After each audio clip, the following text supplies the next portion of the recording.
G'day and welcome to the Inforunners. I'm Execute, joined today by Badges and Algared. It's been a little while since we've done one together, hasn't it? Been one of those It really has. busy years, hasn't it? Yeah. All right. Not quite years, but a good while since the three of us have done one of our recorded sessions together. Yeah. Well, ironically, it's like, what, 5 a.m. for you, I think, at the moment, Badges, maybe? Yeah. So, yeah. It's pretty late. It's a novelty to have Badges on at 5 a.m. instead of us. Yeah, it's about 2:30 p.m. for us, so it's... But we've been talking around, socializing. It's been good catching up. So today we wanted to talk about the state of 3.18. We wanted to go over a few of the things about the patches, the good, the bad, the ugly, that type of stuff. Yeah, where do you guys want to kick it off? I think we'll kind of start with the negative and then kind of... How does that sound? Start with the negative and go to the positive? Or do you want to go the other way around? I don't know. We'll go negative. So I think... I think definitely start with the negatives because that's what everyone... and I'm sure we'll have missed some of the negatives and people will be able to tell us in chat some of the other things we've missed. It's true. It's true. All right, Badges, you kick us off then. What do you want to talk about? So I was quite shocked when 3.18 hit live because I think playing it in the PTU, like most people, there didn't seem to be any kind of indication whatsoever that this was going to happen. A lot of the reports were people saying this is stable, it's looking really good, blah, blah, blah. To the point where I was just like, do you know what? I'm going to stop playing PTU and wait for this to come to live. And the only reason I was in there was because I was streaming on Sundays. And then it went to live on a Friday. Don't do Fridays. And that weekend, I think, was the first of 2 weekends where all I do is stream for 2 hours on a Sunday. And no, it just didn't even try to get in after the weekend of fighting with it and just getting punted out. And the few times that I could get in, I didn't get as far as the hangar. I think I was just getting...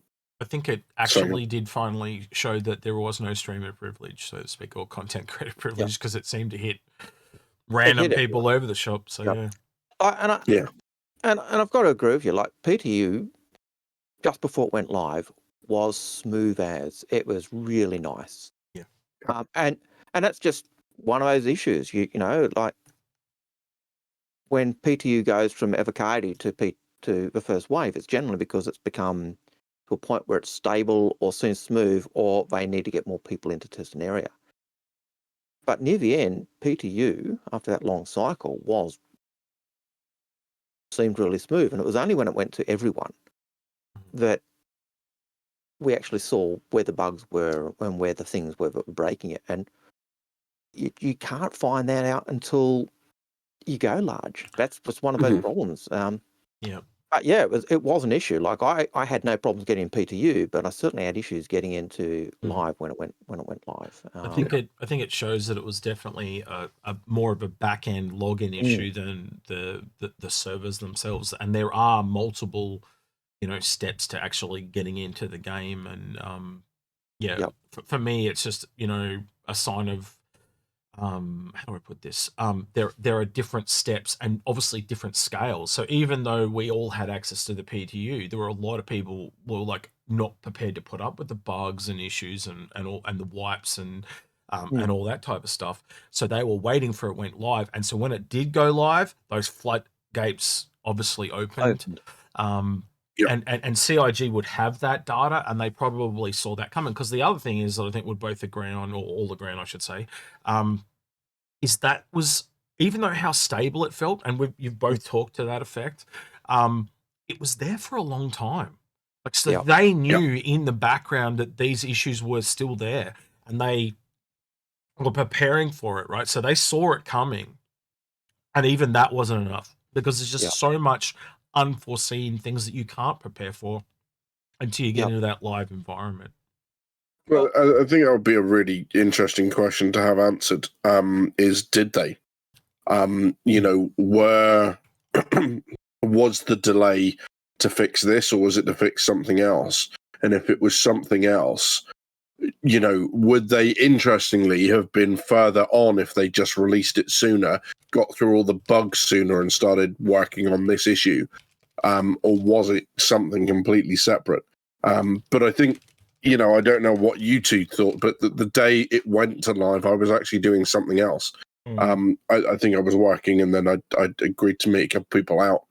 And I just, from the few glimpses I had of social media, it was clear that what was going on was very, very different to the normal, few people can't log in, people can't do their chosen gameplay loop because something in it's broken.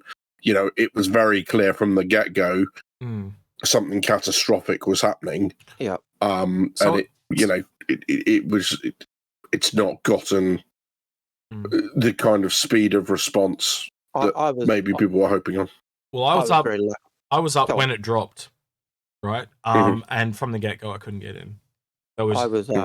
I didn't try to get in when it dropped because I was enjoying life at a Bar Citizen. So, nice. Soiree, fancy. That's right. I was at the Bar Citizen. We were probably drawing with the Uwu girls and my monocle. Yeah, we were probably drawing out in Australia. So we try and do obligatory meat raffles when we do a Bar Citizen. So in Australia, if you have a meat, you often do a meat raffle. So you'd have literally steaks and stuff, sausages on a platter. So when we do Bar Citizens, our meat raffles are Star Citizen merch and ships and other stuff. So we put those out as prizes. So we're probably doing that at the time. But that was it's probably worth just pointing out that the meat raffle you're talking about is not the meat raffle that Hearthstone Dynamic does, where it sells off its workforce. You're actually talking about stuff you can eat legally. Hearthstone Dynamics do not sell off their workforce. No, they sell off bags of oxygen.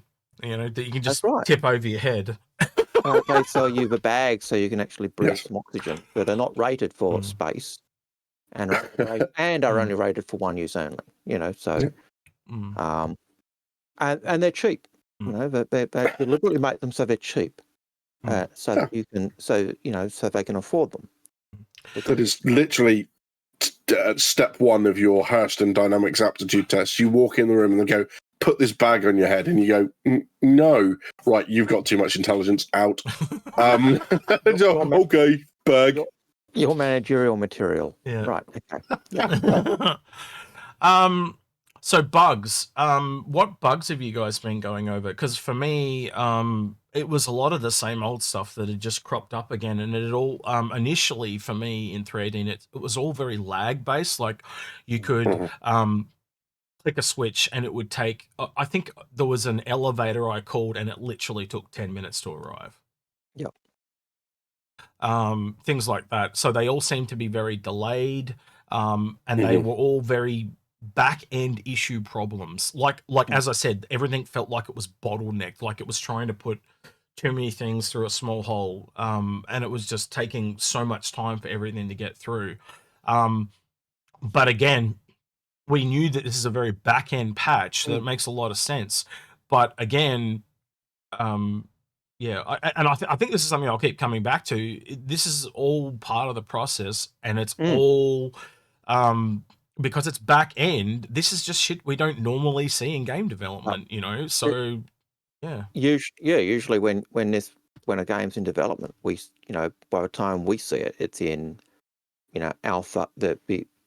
When it's alpha, it's kind of like 12 months before they release it to live, and all these problems, and most of these problems have been sorted out by the QA team internally and external testing and whatever they do. But we're seeing this stuff as they're building the different steps and the processes. And so, normally the game's got all the stuff they're putting in, QA's gone through, and then it goes to alpha, and then and they're literally just polishing.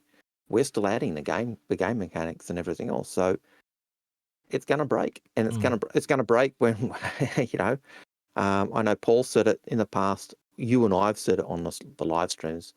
It's going to happen when we get Pyro. It's going to happen when we get server meshing. It's going to, whenever we get those big steps, we're going to see this type of thing again. And if you're not ready for it, then just sit on the sideline for 6 months, 12 months, or whatever. But yeah.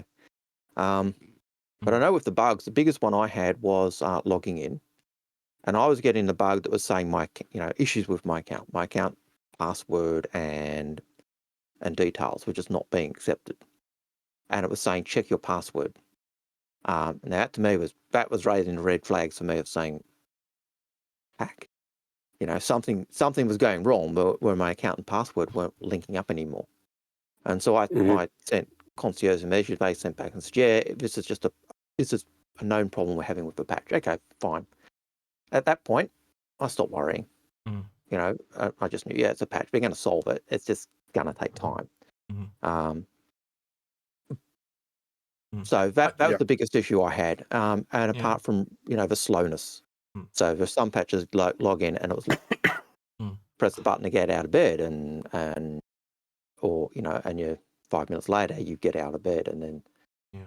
I think it really comes back to the whole, this is a game in development thing. And I think a lasting legacy of this game will be it's shining a light on how these things are done, because most of this stuff you just don't see in other games. And I think that's why we hear a lot of complaints, though. I have this running theory, right? And guys, let me know if in the comments, and you guys can let me know here, obviously. But I have this running theory that a lot of the people, how we were hearing all this venting on Spectrum all the time? I often feel it's because it's a constant wave of new people coming in and they don't know what's going on and they have to vent. So I'd really love to know if there's any data on if it is just constant new people coming in and they're venting. And then they figure out what's going on and then they just kind of become like the rest of us. But because there's just always new people coming in, it always feels like there's just people complaining. I did see some comments on Spectrum recently. They were talking about there are the boomers and the zoomers, and the boomers were the old baggers who knew how it was going and were used to those types of problems and development and were used to waiting. And then the zoomers who I want it and I want it now and it's got to work first time. That is another part of it too. We live in a lot more instant gratification society these days. So that's a good point. Like some of us are prepared to wait because we're used to that. And that's another part of this game. Like people are always talking about how long it's taking, but bigger game, more time. But a game that, even if a game took 3 years and they said they were going to make game X, I still think a lot of people these days would struggle even just to wait for the 3 years, let alone how long we've waited. But yeah. Do you remember the Inside Star Citizen episode they did where they had Kieran Davis on, and they as doing the managerial stuff, the team leads, and they were talking about. Are you talking about the one where they built the schedule? Yeah, where they did the schedule for I think it was the Space Whale, and they said, "Okay, what do you want?" And they'd get the audience to say what they wanted, and they'd say, "Okay, well, if you want this, we can do. It's going to take this much time. If we add this in, it's going to take this much time." And they just started doing, and it's that type of it does get down to that, doesn't it? It gets down to the more you add, the longer it takes. It's literal facts, yeah. And it was really interesting to watch people in real time, because they would all of a sudden go, "Oh, maybe we don't need that because it takes 3 weeks," and things like that. And, hang on, we want it now, or do we need? We need it to do that, or do we want it to be? Yeah, we'll scale it back. And you actually saw people saying, "No, scale it back a little," and then so you saw that seesaw, didn't you? So if I can find that, I will drop that in the description below because it is one that's actually worth watching. So yeah. All right. I think one of the other ones that's now coming through, obviously, is a lot of people have been losing their skins.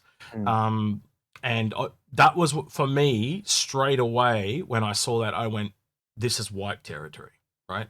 So now we know that the wipe is coming. And initially, it was just going to be everything except rep. But now it includes rep. I also didn't go into that because that was something I saw coming as well. I was like, I'm not even going to risk rep grinding because if they do a wipe, I don't want to even get caught there. So I thought, like, I'm just going to sit back and wait for it to stabilize. But I've learnt that because I've been here for that long, and I know you, Algared, haven't been doing a lot of rep grinding either for the same reasons. I've never really done it. I do. I play Star Citizens for enjoyment. Yes, I do want to eventually build up rep and do other stuff, but I do when I'm playing Star Citizen, I'm not worried about rep. I'm not worried about earning mass credits. I earn the credits I need to just get the bits I want to try out if I haven't got it, because I know it doesn't count. It's going to be wiped. It's going to restart at some point. And if you're going in expecting, if you're grinding the rep now and saying, yes, I've got the rep, I've got these millions, or it's just a waste of time. I think the biggest warning for anyone is I've seen people selling alpha UEC for cash. That is insane. That is moronically stupid. If you buy it, you're an idiot. What about you, it's going to get wiped. What about you, Badgers? Have you run into any of that problems that with the grind or subscriber items lost or anything like that? So yeah, I mean, I wasn't even going to go into ship v ship combat unless it kind of happened organically. Just because looking at the state of it was like, no, I'd rather not. And unsurprisingly, when I did encounter it, it was as janky as I was expecting it to be. I've done bunker missions. I've gone random rescue people. I've gone and done salvage. I've gone and done we were talking about earlier today, the reclaimer stuff. Even the delivery missions, because I wanted to go and look at the abandoned outposts again. I now can't do delivery missions in Microtech because there's been so many bugs that my rep has been negatively affected, and now the missions aren't popping up for me at all in Microtech's orbit. And what you just said there is what told me that I thought a rep 1 was coming as well. Yeah, because there was a lot of people that due to bugs that just got negatively impacted. And I heard someone, I remember someone saying to me, it feels like, 2 steps forward, 3 steps back type of thing. That was the term that I had multiple people say to me. And that's when I was like, I see a rep 1 as well. And so that's why I've held off. But again, I'm in a different position to a lot of people. Like, I know you guys are in that as well, but I get a lot of messages from people going, have you seen this bug? Have you seen this bug? Well, I think the classic is the screenshot you've got. It's not some alien creature that's popping out of a crate there. That's a bug of one of the visual bugs we see on a helmet. But and it only particularly happens on that particular helmet, but I've seen it go tall, which is like it is in the picture. I've seen it go wide, and then I've also seen it do both, and it looks like a giant pizza face. I couldn't find the pizza face one, but I really wanted it. But Badgers had this one, so we used that one. Yeah, for reference, I've actually got a clip of this, but that helmet is as big as him. And it's flat, so when he runs sideways, the helmet is 2D. And it's very, very silly. But I remember bunker missions where 9 times out of 10 guys weren't spawning; they were spawning in the walls. As many people will remember. And it was just as bad this time around. Except for the fact that the mission tracking was working perfectly. So, I mean, the minute you moved away, it was like objective failed, blah, blah, blah, blah, blah. Now you need to recertify to go and do bunker missions. And it was exactly the same. Some of the bugs were ones that I've never encountered before. So it was a mining outpost and I needed to go and pick up some crates. It was one of the ones with an armistice zone. And I just couldn't get in through the door. I got to the airlock door. And the airlock door said that it was in the process of opening and just wouldn't open. And all 3 packages were inside. And that was my recertification. I've had it where dropping off, when I first did the mission, I had 3 packages to drop off. 2 of them wanted to go into precisely the same space. So when I put the first one in that space, the second one then had nowhere to go. And that it didn't even show the same location. So I was trying to line it up exactly where the other one would be. I moved the first one out of the way. I put it in there. Nope. Nothing was helping at all. So some really weird bugs. And I get that, what would be interesting to know from CIG is, is their rep system robust enough that you could go in and go, okay, we're going to take all negative rep off people. So could they do it where you've got positive rep is maintained and you remove negative rep? Yes, that means some criminals will have their crime stats put back to 0 or, their kind of negative rep. But for every person that's out there, just killing people for the sheer hell of it, there's going to be 3 or 4 who, for no fault of their own, have got crime stats or some sort of negative effect. But making me cough now. But there is another one of the other problems was also I heard credit exploits were going on. So you had Well, wait, before Alfie- we move on to that though, I do want to just address what Badger said there. So I think that's why they've just had to wipe the whole thing, because I don't think they can do negative and positive, and one man's negative is another man's positive. So if you're a pirate, for example, they, basically they are on a negative positive tree, but like if you're really high with the Nine Tails, you can't be high with you can't be high with Crusader as an example. So there is no negative positive in a weird type of way. So there's no way to kind of remove that. And I think that's the problem. You would have to have a page that you went to and you kind of went, I'm really preferring this rep to be kept. And again, I'm preferring this rep to be kept. But that just creates so much more work for CIG. That's why they just wipe the entire system. Yep. They can't go through and do individual things. And another point the point of that is going back to the subscriber flare items. That's why they have to do full wipes for that, because they haven't built a system for that yet. It's the same thing. At the moment, it is the least amount of work so they can get on to actually making the game. Yeah. Like, to pick up what you're saying, why would you make a system where we've got to have every person indicate what their preference for which goes up and down, when you can easily just go, we're resetting everyone. Yeah. Least amount of work. Least amount of work. And go on. I completely get what you guys are saying, but the way it's presented to us now is you have positive or negative rep with each faction, and completely understand what you were saying about, Nine Tails. If you've got really positive rep with them, positive being you're a pirate on their side, then you're not going to have positive rep with Crusader Security. But that's in effect mathematically that's a plus and a minus. So if you've got +2 rep, you're 2 segments into the green. If you've got -2 rep, you're 2 segments into the red, say.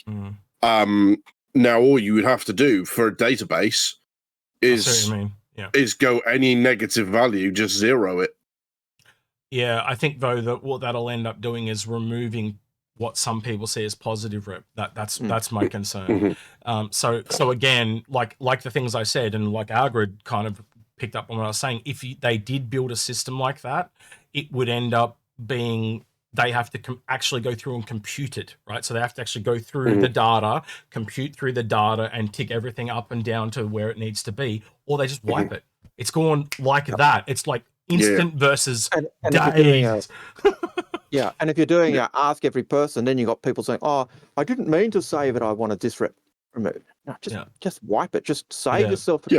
That's what game developers do the wipe.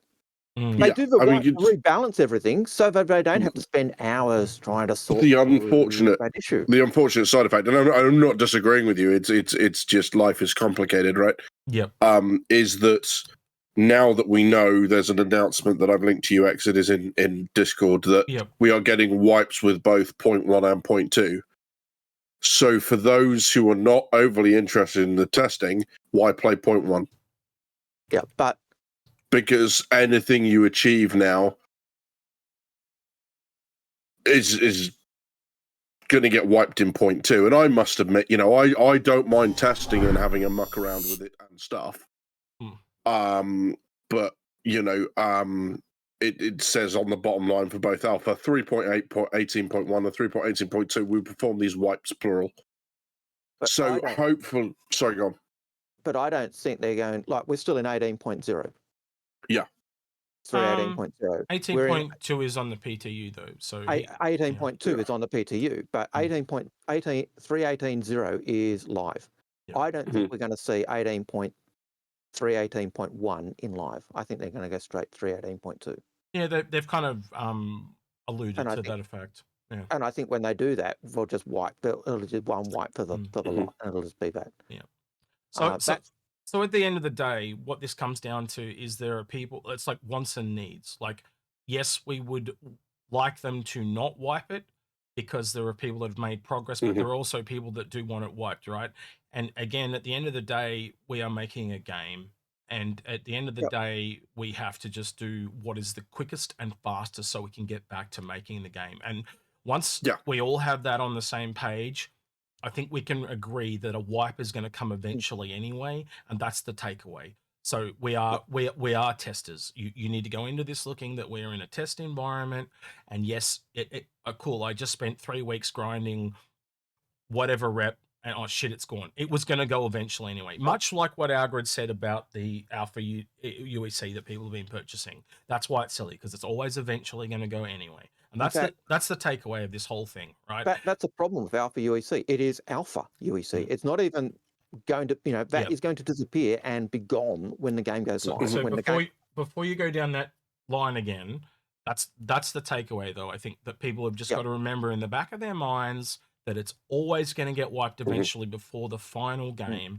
So don't get too upset. And that's one of the things, like you were saying, Badges, before the show in this post. I'm not going to read any of them, but apparently you were saying there's a whole bunch of people that were going completely sour in these comments, Badges. So I'll let you speak to that because you read them, yeah? Yeah, I mean, it's, wipes are just part of it, and obviously now they've got the ability to partial wipe, so without having to do rep necessarily or UEC, so there's lots of people that aren't happy with that.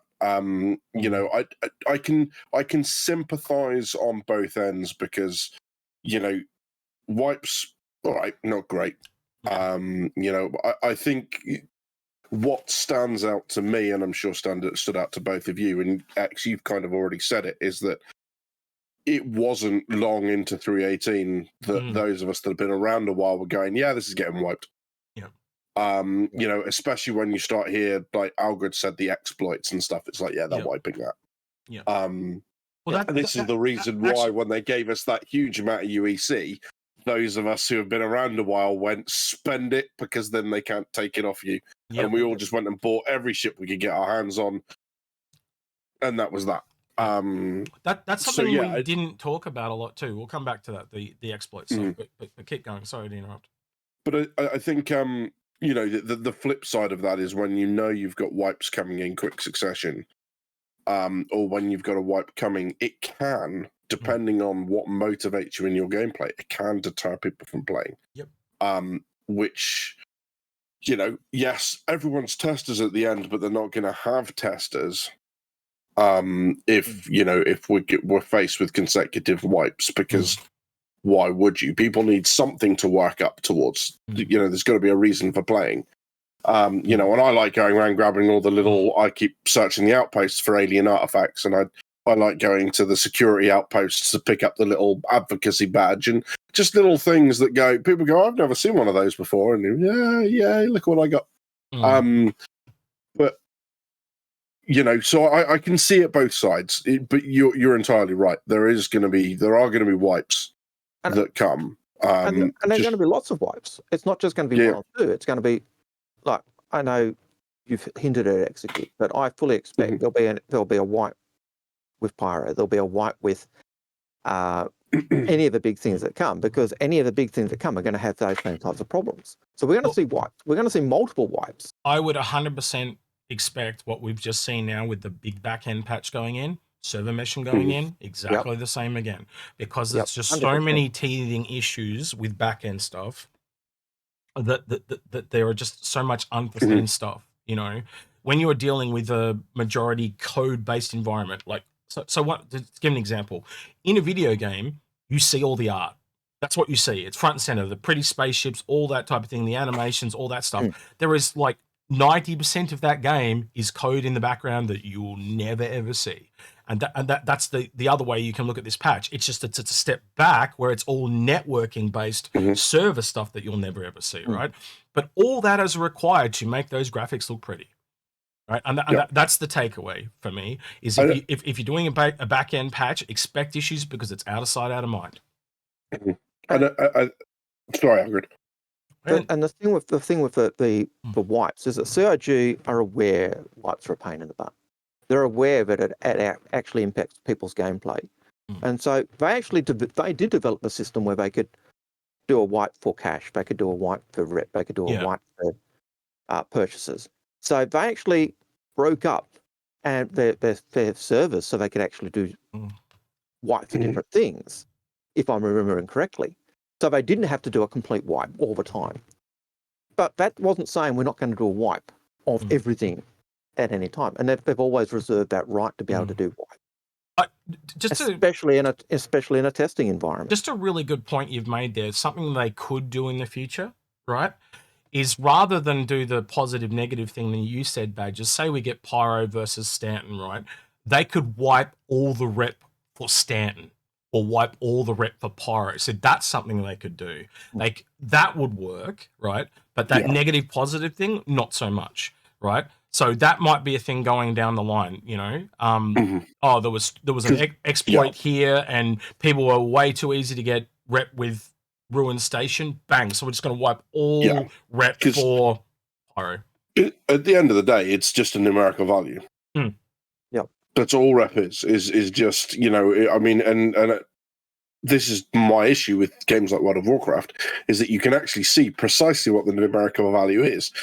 To the point where, you know, if you do a daily quest and it gives you 250 XP, you know precisely how many days it's going to take you to get to Exalted using just that quest.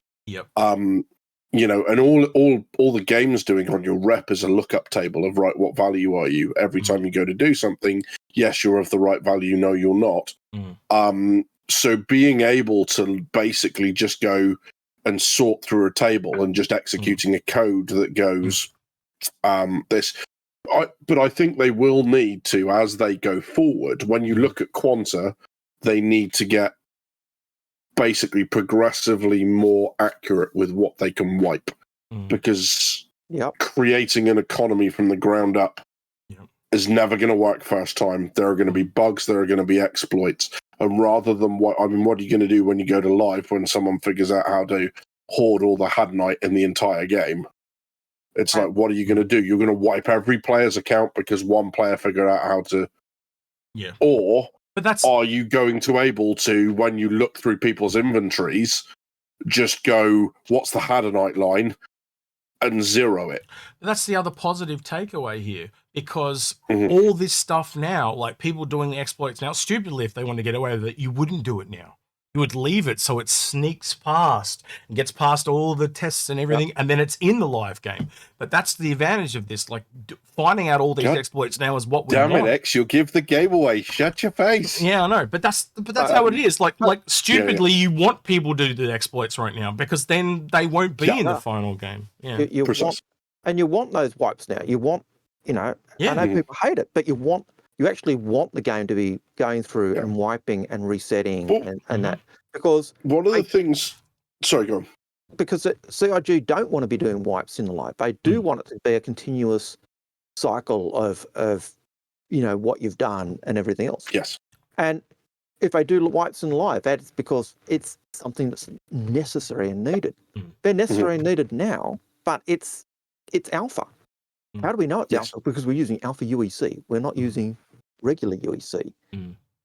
So well, I'm really glad you mentioned alpha, because you know, the more I talk about it, the more I hate the whole alpha's a meme. It's an alpha, and it's like, look, that's exactly what it is, right?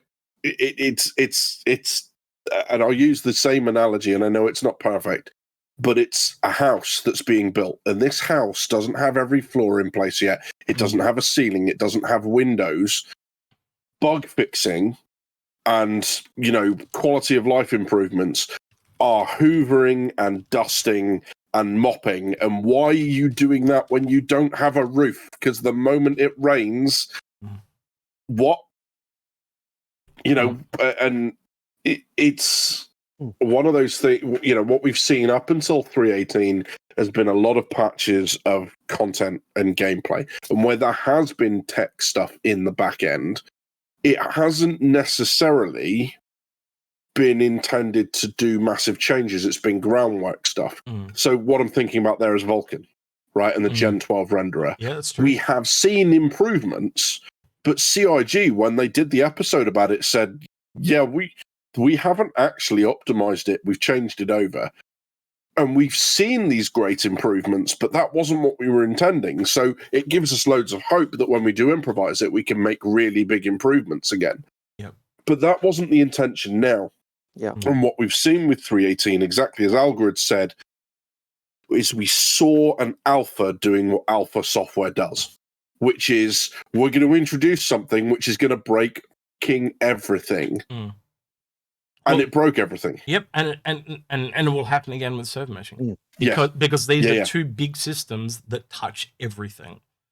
Yes. No, you're 100% correct. And I expect when they bring Quanta in doing everything it's supposed to do, it's going to break. Yep. When they bring any of those big systems that are doing everything, guarantee it's going to break stuff, and we're going to get wipes, and we're going to get problems, and it's just because that's. Yeah. But it will several times. It's the nature of game development, isn't it? Yeah, and it'll get. But I also suspect as the bigger ones go in, it might get better and better over time. So I think the real big one for me is the server meshing. Once server meshing is in, I think that'll probably be the last real big one. The next one will probably be big, but just not as big. Like Quanta will be a bit. It's a disruption, but they're learning as they go. So it's like building a jigsaw puzzle. As you get those big pieces come in, the image becomes more and more clear, and so it picks up speed as you put the pieces in. It's a bit like that. So yeah, you can almost see it. So I'll just jump into going from static server meshing to dynamic server meshing. I guarantee that there will be things that dynamic server meshing will drop. It will go, okay, that other computer is going to run that, and for whatever reason, the other server doesn't pick it up, and now you've got a service that's hanging in midair. All the servers will hang because of it, and they will have to do a global server restart with patching to stop it from doing that. And that's going to happen multiple times. It's just going to be like that. And this is the important thing is, and we're not saying, and data will be lost Yeah. there too. Yes. Like the desync stuff, there will be there's so many issues there. Sorry to interrupt, but I just want to. Yeah, and please don't take, don't misinterpret what any of us here are saying. None of us are saying that you don't have a right to be pissed off. No, absolutely. Right? We've got a right to be pissed off. It is a live service, but this is one of the challenges they face. And one of the really interesting questions, and I'd be really interested to know what people think about this at the end, because here's your clanger.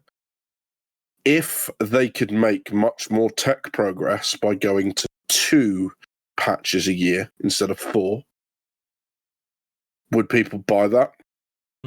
Because it's very, very obvious from how long we sat on 3.17 into 3.18 that the current release schedule was not suitable for something as big to implement as persistent entity streaming. Almost like they need to go back to like when it's ready analogy. Just release the patch when it's ready. Yeah, you'll get a couple of point patches, which will be content, nice little things they can add that is flavor for us, new things to do, new types of mission, like the whole salvage missions and stuff like that. Or that's a bit bigger because it's an entirely new type of mission. But dynamic events being run again on a regular schedule, that sort of stuff. And then every 6 months, a point patch, which allows them a longer sprint on tech blockers. Let us know what you think. Would that be something that you would accept to see things like 3.18 hit more gently than it did this time around? You mentioned people getting angry, right? And so my hope is if you can understand it, it makes you less angry. Because I often find anger comes with frustration, right? Yeah, so that's my takeaway. I was going to say, I don't think any of us have got a right to be, and anyone has got a right to be peeved off or angry. They've got a right to be frustrated. Yeah. Be frustrated with what's going on, but don't get angry. Like I was really frustrated I couldn't get in at 3.18 when it went live. I was concerned when I was getting those messages saying my account and password weren't working. Check the password. Because that's always usually a red flag. Something bad's happened to the account. But when I reached out to CIG and they said, this is an error we've got. We know it's with the patch. We're working on it.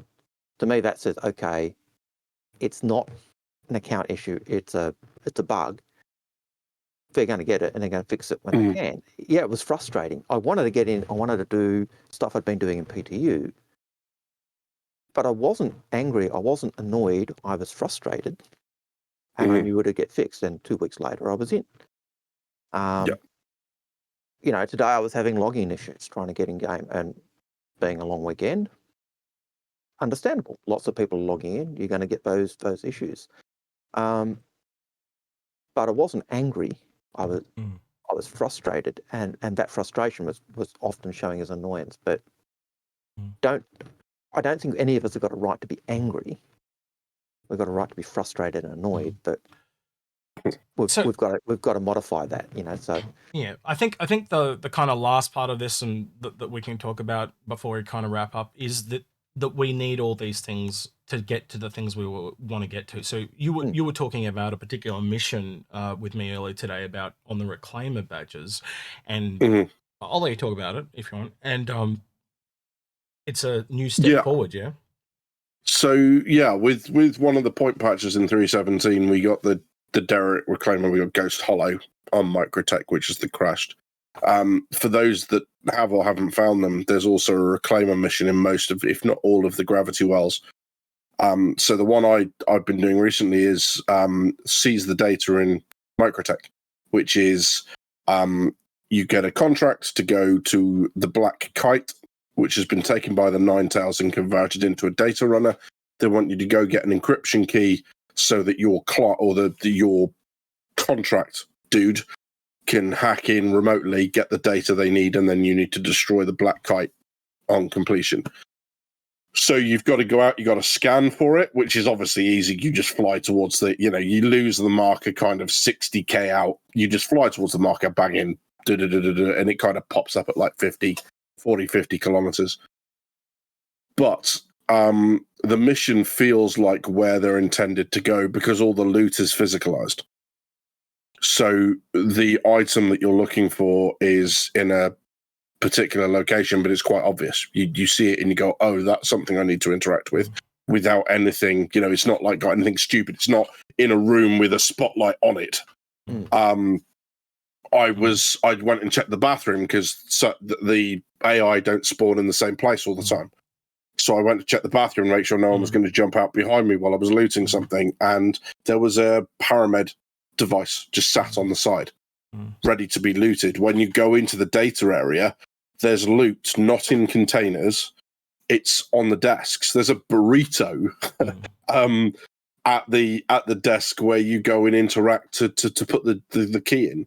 And you can take that with you, like you can take, there's crypto keys lying around, there's med pens lying around. And if you solve a little puzzle within the ship without giving it away, there's a grenade launcher there. And the grenade launcher is there every single time. I've done the mission 5 or 6 times now.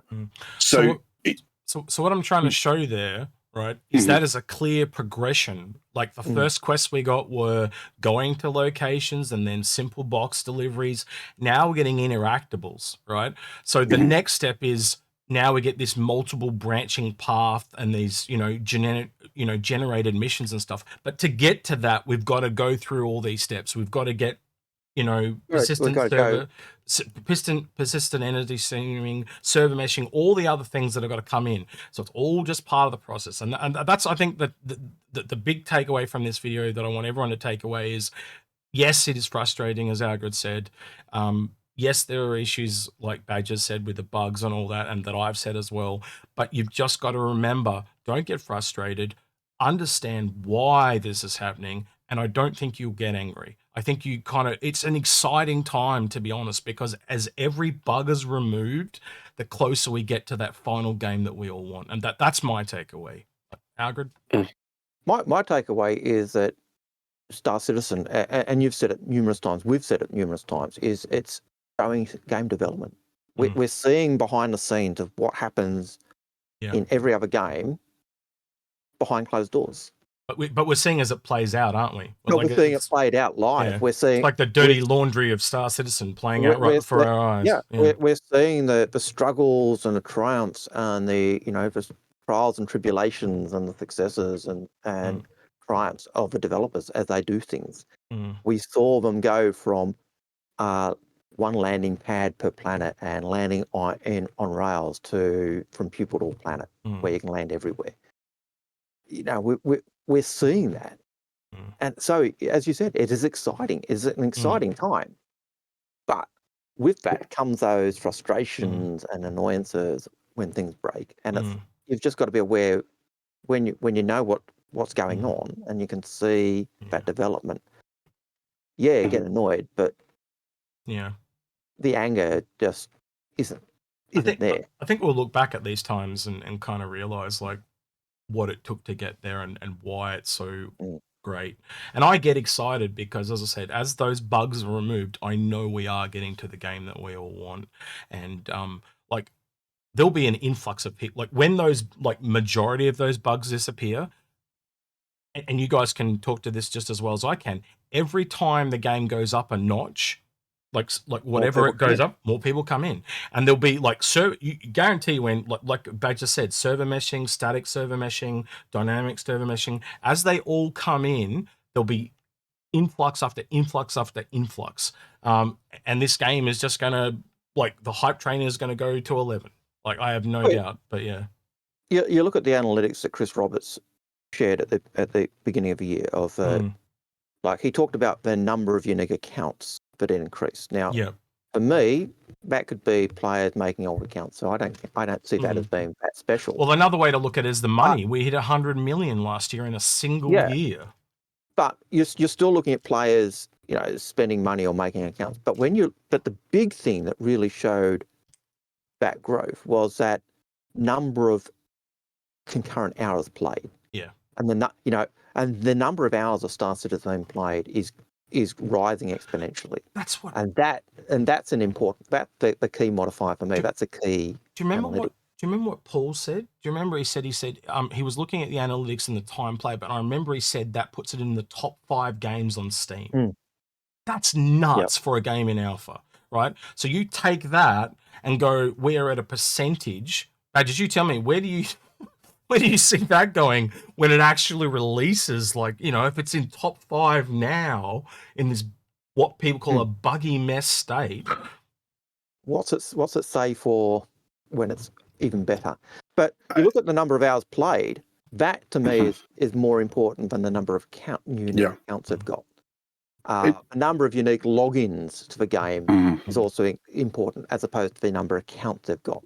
But those last two, the number of unique logins, consecutive logins, and the number of hours played, they were huge and they were just skyrocketing. And that for me, that was saying, that's why we're getting that 100 million, because we are getting that long play. We are getting those people coming in. But it puts it in perspective. It really does. And, you know, I was going to make some joke about scam Citizen, 10 years in development, 500 million. Where's my game? Gib game. There's something in this game that is grabbing people's attention that it hasn't done with any other game ever. Because no other game has been funded to this level. No other game has kind of demanded this level of loyalty. I mean, how many games out there are still being played 10 years after they hit? You know, we got some buggy hangar module, and then we got a buggier Arena Commander, and then we got buggy Star Marine, and then we got, you know, PU that just wasn't fit for purpose. And now we're starting to do things, and all the way through, people have come here because of the game that they can see at the end. Absolutely. You know, and that's what we've got to remember. I mean, the thing, and I remember saying to you guys, and I say it to Can, I say it to Edison, I say it to anyone that happens to be on when I'm playing the game, every so often, at least twice a day, I will go, holy shit, this game is beautiful. Yeah. And there'll just be a moment where there's the lens flare as you're flying out of atmosphere and you're flying past the sunrise as is where you are, or you land in the middle of a clearing and it's microtech and there's flowers and then there's snow-covered mountains in the distance. And you just, you know, it has captured people's attention, I think. And long may that continue, because I don't think I'd be a content creator if it wasn't. Um, No, I but think yeah, I think Algared and I will both agree with you. It just, I think at the end of the Yeah. day, it just comes like, when did it capture you? But Yeah. I think it's the same. Like the thing that captured all of us, I think it's the same. I just think it's like when we came in, when we had a look. Was it buggy free enough, or was it like what's it at the state that you put up with? Like there was those of us there at the start. There will be those that join after release. I totally agree with you. I don't catch myself standing and looking at things in games too often, right? But I do it, as you said, almost Absolutely. every time I play. There's There's it's something like, that makes you go, yeah, "Oh, that's gorgeous." Yeah. Mm. But yep. even today, And like as we were preparing, I kept disappearing because I had, I kept getting family visits. My niece was one of them. My niece saw the game for the first time. She was attracted to the game, believe it or not, because of Finley and Pico, the dolls, the actual plushies. these things. Finley. Yeah, there we go. That caught her attention. That. Oh, he's cute. Mm. What's it from? What's from Star Citizen? What's Star Citizen? So Mm. showed her, took her up and showed her the cutter. Mm. So this is a starter ship, and then the idea that you get in, you're the avatar. Your avatar gets in, flies the ship, and can get up and walk around the ship. That blew her away. Talking about jump time, she was, I'd be there. I'd be doing that. Yeah. And I think that's a good point too, Agrid, because I think it's showing the massive appeal, and not all games appeal to both men and women as well. And I think that's something that there are enough women in this community, and I hope there will be a lot more down the road. Shows it's got a lot of appeal. I wouldn't have thought my niece would have been one of those people, but she was, she'd have been, I want to go make food. I want to go get clothes. I want to get, I want to do all those little bits and tiddly things. And Star Citizen's going to offer that. And she, I wouldn't have thought she was a Star Citizen, but maybe I was wrong. Maybe I was being sexist. All right. On that note, then, Badgers, what would you like to hear? It's a good positive note to end on. So, what would you like to hear from people in the comments below? I think just that. What would people think if they were to release 2 major patches a year instead of 4? And they said categorically, this will speed things up for us. Yep. And then you'll get a couple of minor point patches with some variation on missions and maybe a new dynamic event every so often. But what would people think? Would that be better, or would you prefer more patches at the cost of slower overall progress? What about yourself, Agrid? What would you like to hear in the comments below? Well, we were saying what things caught us in terms of the visual beauty of the game. What has it got that dragged you into the game? Like for my niece, it's going to have been Finley. Beggars me to think of that. But what is it that really attracted you to the game and has made you stick at it and stay? I think for myself, I'd like to hear, do you think it's on us backers / testers to kind of help those that don't understand like what this episode is, like is it on us to kind of help CIG? Is it worth us helping CIG? Or because for the longest time it feels like it's just been media ranting about how bad the game is, and that scam citizen and all that type of stuff that we hear. Do we need to stand up? Do we need to help them? Or do we just let it go as it is? Or do we let the game get to a final point where it turns around and it just bitch slaps all those people in the face? Because I think that's what it's slowly doing. It's shutting people up as time goes by. But that's kind of where I'm at. I've just never really kind of talked into that stuff. But maybe, is it time we stand up and kind of tell them to piss off? Or is that a bit further down the road? I don't know. I'll let you guys tell me. Operation Pitchfork is just taking on a brand new meaning. The rock, paper, shotgun officers. Let's do this. Yeah. All right. With that, then, this little one won't get out of the way. Anyway, she doesn't want to leave. All right. He's been Badgers. He's been Algared. I've been Execute. We'll catch you next one. Buddy, you are very annoying. Yeah, you are very annoying. All right. Look at that helmet's right in between them as well.